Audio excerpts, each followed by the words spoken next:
என்னப்பா இது மூணாவது சீன் முடியறதுக்குள்ளே எப்படி தூங்குறாங்களே? முதல் சீன்லயே தூங்கி இருப்பாங்கம்மா. என்னுடைய கலகலப்புல 3 சீன் தாங்குச்சு. என்னப்பா? நீ கவலைப்படாதம்மா. நாடக உலகத்துல பாலச்சந்தர் சோ மௌலி மாதிரி நீ கொடி கட்டி பறக்கிற அளவுக்கு நான் செய்யறனா இல்லையா பார். அதனால என் சொத்தே அழிஞ்சால பரவாயில்ல.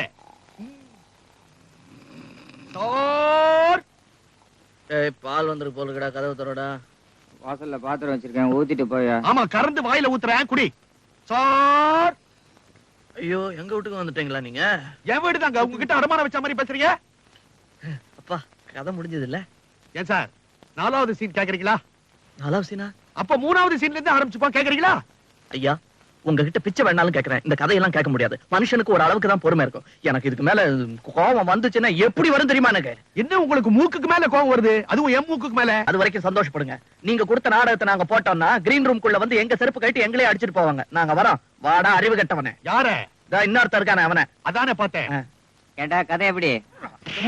ஏண்டா இந்த மாதிரி கதையெல்லாம் இனிமே என்ன கேட்க சொன்ன பலி போட்டுருவேன் ராஸ்கல். ஸ்கூட்டர்ல வரப்போற நீ? வரமாட்டேன். நடந்தே வா.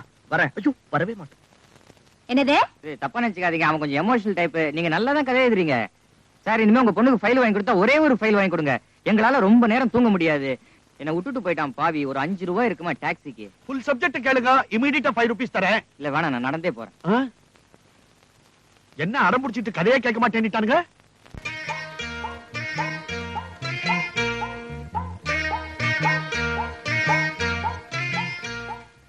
வாங்க அண்ணா. வணக்கம். வணக்கம். யாரு இவரு? இவன் தான் அவன். அட உட்கார நீ. அண்ணா விடு பாப்பா, என்ன பண்றாரு பாத்துலாம். என்ன பண்ணுவானே? யார பாப்பான்னு விட்டவன்? ஒன்னையா? நான் உமாவை பாப்பான்னு தான் கூப்பிடுறது. கையா கையா. ஏய், எந்த தைரியத்துல நீ விட்டு வெளியே வந்த? அது இந்த பையன் கூட எப்படி வந்த நீ? உங்க அதட்டல் உருட்டல் மிரட்டல் எல்லாம் என்கிட்ட பலிக்காது. எங்க காதல் தெய்வீகமானது. நீங்க விரும்பினா ஒன்னா வாழ்வோம், இல்லனா ஒன்னாவே சாவோம். எங்கயோ கேட்ட மாதிரி இருக்க. உங்க டிராமா டயலாக் தான் இந்த டிராமா. ஹலோ ஹலோ சுகமா. ஐயோ, அது விரசமான டிராமா வாச்சே. ஏன் சார், நீங்க நாடகத்துல பேசி லவ் பண்ண மாத்திரம் கரெக்ட், நாங்க பண்ண தப்பா? இரு, உன்னதான் ரூம்ல போட்டு பூட்டி வைக்க சொன்னேனே. நீ எப்படி யார கேட்டு வெளியே வந்த? யாரு கேட்கணும்? ராம இருக்கிற இடம் தானே சீதைக்கு அயோத்தி. வாழ்க்கையில எட்டாத உயரத்துல இருக்கிற அவரையே காதலிக்க முடிஞ்ச என்னால கேவலம் ஒரு 8 அடி முதல் சுவரையா தாண்ட முடியாது. ஒரு நாள் அவரை பார்க்க முடியலன்னா சோறு இறங்கல, துக்கம் தாங்கல, தூக்கம் வரல. இதையும் எங்கயோ கேட்ட மாதிரி இருக்க. ஹலோ ஹலோ சுகுமா நாடகத்துல உங்க ஹீரோயின் பேசுற டயலாக் தான் இது. ஐயோ, என்ன விளையாடுறீங்களா? 2 பேரும் மாத்தி மாத்தி ஏன் நாடகத்து டயலாக்கே சொல்லிட்டு இருக்கீங்க? என்ன ரிஹர்சல் பார்க்க வந்திருக்கீங்களா? உன் பேர் என்ன? திலக். என்ன படிச்சிருக்க? ஃபைனல் பி படிச்சிட்டு இருக்கேன். இன்னும் படிச்சே முடிக்கல, அதுக்குள்ள காதல் பண்ண என்ன அவசரம் உனக்கு? அதாவது சார், ஒரு உண்மையான ஸ்டூடெண்ட்டுக்காக படிக்கிறப்போ காதலிக்கிறது தான். சரி, இதெல்லாம் எப்படி ஆரம்பிச்சது? அதுவா சார், உங்க நாடகத்துல ஹீரோயின காலிக்கிறதுக்கு டைப்ரைட்டிங் இன்ஸ்டியூட் போறீங்கல்ல, சீன் 4 அதே மாதிரிதான் சார் நானும் டைப்ரைட்டிங் இன்ஸ்டியூட்ல போய் இவ்வளவு காலிச்சேன். கையெடு. இவன் என்ன உண்மையிலையும் கைப்படுறான், எம்எல்ஏ கைப்படுறான்? இதெல்லாம் எத்தனை நாள் நடக்குது? 3 மாசம் 2 வாரம் 1 நாள். ரேடியோல மணி சொன்ன மாதிரி. டாய், உங்க அப்பா யாரா? ஜட்ஜி சிவசுப்ரமணியம். அடப்பாவி, அவர் பெரிய மனுஷனாச்சு. அவருக்கு எப்படி இந்த மாதிரி ஒரு பிள்ளை? அவருக்கு இதெல்லாம் தெரிஞ்சா என்ன ஆகும் தெரியுமா? ஒண்ணும் நடக்காது சார், அவரு உங்க நாடகம் எல்லாம் பாத்துருக்காரு. ஐயோ, கேட்டியா? ஒரு ஜட்ஜியே கெடுத்திருக்கு என் நாடகம். இனிமே சாமி நாடகம் தான் போட போறேன். களி நில்றா. இந்த கல்யாணம் நடக்கவே நடக்காது. ஏன்னா நீ பணக்கார விட்டு பிள்ளை. ஏண்டா கண்ணா, உனக்கு என் நாடகம்லாம் ரொம்ப பிடிச்சிருக்க. எல்லாமே என் நாடகத்தை பார்த்தா பண்ணியா? ஆமா. கடைசி சீன்ல ஹீரோ ரத்தம் கக்கி செத்து போறானே, அத பண்ண. டேய், நான் எல்லாத்தையும் கேட்டுக்கிட்டு தான் இருந்தேன். என் மகன் இருக்கானே, அவன் ஒரு அனுமார் பிறவி. தானும் கல்யாணம் பண்ணிக்க மாட்டான், அடுத்தவங்களையும் கல்யாணம் பண்ணிக்க விட மாட்டான். காதலை பத்தி உனக்கு என்னடா தெரியும்? காதலிச்சவங்க கல்யாணம் பண்ணிக்க தான் சரி. பாத்தியா? நல்லா இருங்க. ஐயோ, அவன் யாருன்னு தெரியாம நல்லாருன்னு ஆசீர்வாதம் பண்ணிட்டே. அவன் யார் தெரியுமா? முறையா பொண்ணு கேட்க வந்தவன்லமா, டைப்ரைட்டிங் இன்ஸ்டிடியூட்ல லவ் பண்ணவன். லவ் பண்ண என்னடா தப்பு? ஐயோ, என்னமா நீ? ஆமாண்டா, நானும் உங்க அப்பாவும் லவ் பண்ணி தான் கல்யாணம் பண்ணிக்கிட்டோம். ஐயோ,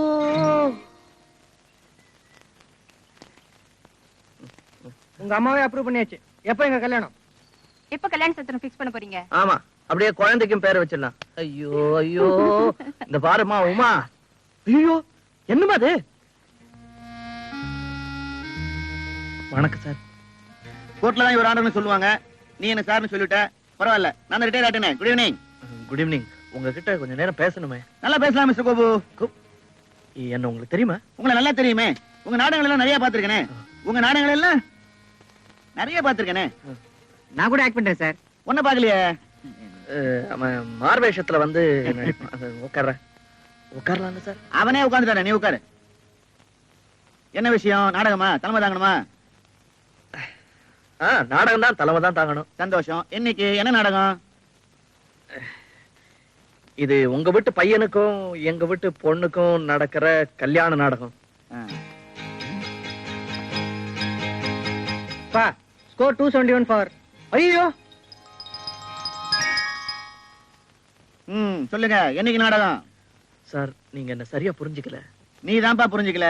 எங்க வீட்டு பையனுக்கும் உங்க வீட்டு பொண்ணுக்கும் கல்யாணங்கிற நாடகம் என்னைக்குன்னு கேட்டேன்.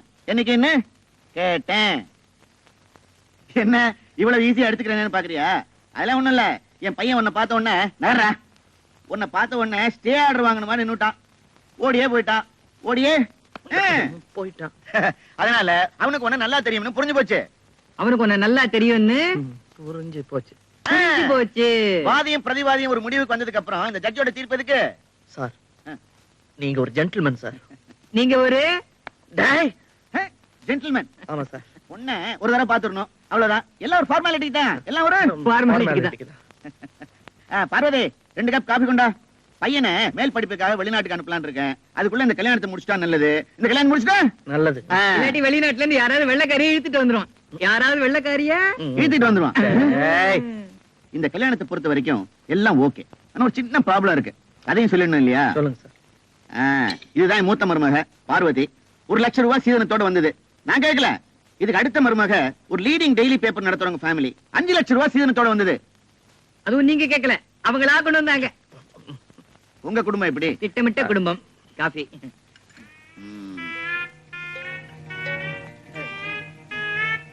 சாப்பிடுங்க சாப்பிடுங்க. பார்வதி நல்ல இல்லையா? வேண்டாம். டேய் உதவாக்குறேன். இத பாருங்க, விஷயத்துக்கு வாங்கப்பா. மத்த மருமகங்க முன்னால உங்க வீட்டு பொண்ணுக்கு சரியான மரியாதை கிடைக்கணும். அதை நீங்க பாத்துங்க. நான் ஒன்னும் கேட்கல சார். நீங்க கேக்குற அளவுக்கு எங்களால ஒண்ணும் செய்யற வசதி எங்களுக்கு இல்ல. வேணும்னா ஒரு 20 சவரன் போடுறதா ஒத்துக்கிறோம். ஏன்னா இப்ப அதுவே 20,000-30,000 ரூபாய் ஆயிடும். அதுக்கு மேல கல்யாண செலவு வேற இருக்கு. அப்படியா? அக்ரீடு. ஆனா ஒண்ணு மட்டும் மனசுல வச்சுங்க, பையன் வெளிநாடு போறதுக்குள்ள கல்யாணத்தை முடிச்சிடணும். வெளிநாடு போறதுக்குள்ள கல்யாணத்தை முடிச்சிடணும். வந்து வேலைதான் ஆச்சே. புறப்படுறது. நீ என்ன உட்காரது? என்னப்பா சொல்ற? 35,000? ஆமா, 35,000 தான். பின்ன உங்க பொண்ணு என்ன சாதாரண ஆளையா லவ் பண்ணிருக்கா? ஜட்ஜு விட்டு புள்ள.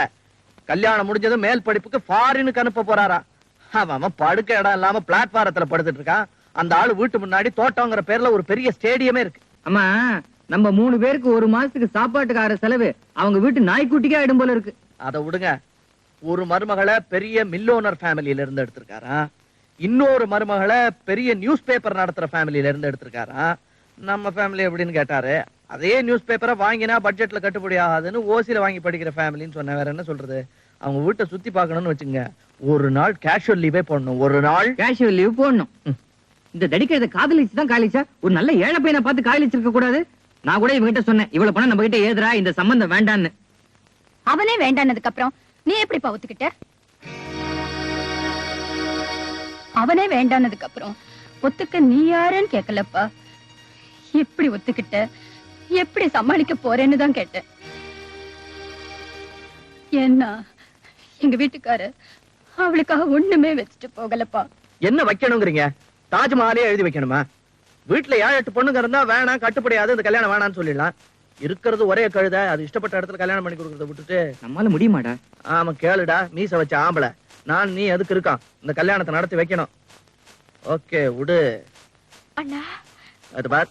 ஏய், நீ என்ன டயலாக் சொல்ல போறேன்னு எனக்கு தெரியும். அண்ணா, நீங்க ஒரு கோவில், உங்க கால்ல வேணா விழுந்து கும்பிடுறேன். அப்புறம் என்ன தெரியாது உங்கள? ஏய், என்னது கல்யாணம் முடிஞ்ச உடனே பொண்ணு மாப்பிள்ளைய வெளிநாட்டுக்கு போக போறாங்களா? ஏண்டா? ஆமா, தன்னோட பையனை மேல் படிப்புக்காக வெளிநாட்டுக்கு அனுப்ப போறாரா. நான் சொல்லிட்டேன் அந்த பையன் கிட்ட, இந்த பாருப்பா, இங்க நாடகம் பார்த்து இதான மாதிரி அங்க போய் நாடகம் எல்லாம் பாக்காத. என்ன பண்ணுவியோ ஏது பண்ணுவியோ தெரியாது. உயிரே போனாலும் சரி இந்த கல்யாணத்தை நீதான் நடத்தி ஆகணும். அதுக்கு எனக்கு ஒரு சின்ன ஐடியா இருக்கு, நீ தப்பா நினைச்சுக்கலன்னு நான் சொல்றேன். என்னடா? இந்த வீட்டை பேங்க்ல அடமானம் வச்சு அந்த பணத்தை வாங்கலாமே. அதுக்கு முதல்ல நீ கல்யாணம் பண்ணிக்கணும். என்னமா அது? ஆமாண்டா, இந்த சொத்தை அனுபவிக்கத்தாண்டா உனக்கு உரிமை இருக்கு. இத விக்கவோ அடமான வைக்கவோ உன் பொண்டாட்டி கையெழுத்து போட்டாதான் நடக்கும். அப்படித்தான் உங்க அப்பா எழுதி வச்சிருக்காரு உயில். என்னத்துக்கு சாகர காலத்துல இப்படி குதர்க்கமா ஒரு வேலை பண்ணி வச்சுட்டு போனாரு அவரு? அம்மா, ஒரு ஐடியா. என்னது? இந்த நாடகத்துல எல்லாம் செட்டப் பண்ற மாதிரி சும்மா ஒரே மாசத்துக்கு ஒரு பொண்டாட்டியை செட்டப் பண்ணி கப்பனு கையெழுத்து போட்டு வீட்டு அடமானம் வச்சுட்டா வைக்கலாம். ஆனா போலீஸ்காரங்க பிடிச்சிட்டு போயிடுவாங்களே. அதுவும் சரிதான். டேய், நீ இப்படி நாடகமாடியே சொத்தெல்லாம் அழிச்சிருவேன்னு தெரிஞ்சுதா உங்க அப்பா இப்படி உயில் எழுதுறேன்னு சொல்லிட்டு தான் செஞ்சாரு. ஏன் இப்படி செஞ்சாரு? இந்த மனுஷன் உருப்படவே மாட்டாரு. உங்க புள்ள இப்படி சொன்னானே உங்க அப்பா கனவுல வந்தா சொல்றேன். இப்பவும் கனவுலாம் வராரா? பொல்லாத மனுஷன். சீ, வாய